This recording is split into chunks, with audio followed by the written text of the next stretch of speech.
Medical से related खर्चों पर कब जीएसटी लगता है, कब नहीं लगता, आइए ध्यान से सुनते हैं। सबसे पहले हम वो केस डिस्कस कर लेते हैं जहां पर आपको जीएसटी देना पड़ता है। याद रखिए, जब भी आप दवाइयां खरीदते हैं तो उन पर या तो 5% या 12% और कोई कोई केस में 18% की रेट से जीएसटी लगता है। जो मेडिकल प्रोडक्ट्स होते हैं उन पर भी किसी पर तो 5%, तो किसी पर 12%, तो किसी पर 18% की रेट से जीएसटी लगता है। लेकिन हाँ, किसी भी दवाई या मेडिकल प्रोडक्ट पर 28% की रेट से जीएसटी नहीं लगता। अब देखिए, दवाइयों और मेडिकल के सामानों पर तो जीएसटी लगता है, लेकिन बहुत सारी मेडिकल सर्विसेज ऐसी होती है जिन पर जीएसटी नहीं लगता। तो आइए अब हम उन केसेस को देख लेते हैं।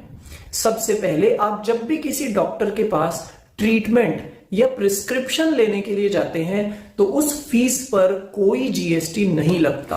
हॉस्पिटल में अगर एडमिट होना पड़ता है, मतलब आईपीडी के केस में पेशेंट को चाहे खाने पीने की चीजें दी जा रही है, चाहे दवाइयां दी जा रही है, चाहे कोई भी और सामान दिए जा रहे हैं, उन पे कभी भी जीएसटी नहीं लगता। अगर कंडीशन सुनिए, अगर उस रूम का एक दिन का किराया 5,000 रुपए से ज्यादा का नहीं है तो।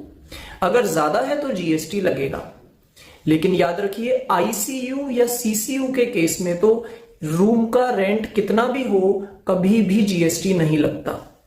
इसके अलावा अगर हॉस्पिटल या क्लिनिक की तरफ से एम्बुलेंस सर्विसेज दी जाती है तो उस पर भी जीएसटी नहीं लगता। फाइनली, एनिमल्स और बर्ड्स का ट्रीटमेंट जो वेटरिनरी क्लिनिक्स में होता है उस पर भी कोई जीएसटी नहीं लगता। For more updates, follow iFET, your finance trainer for career development and business success.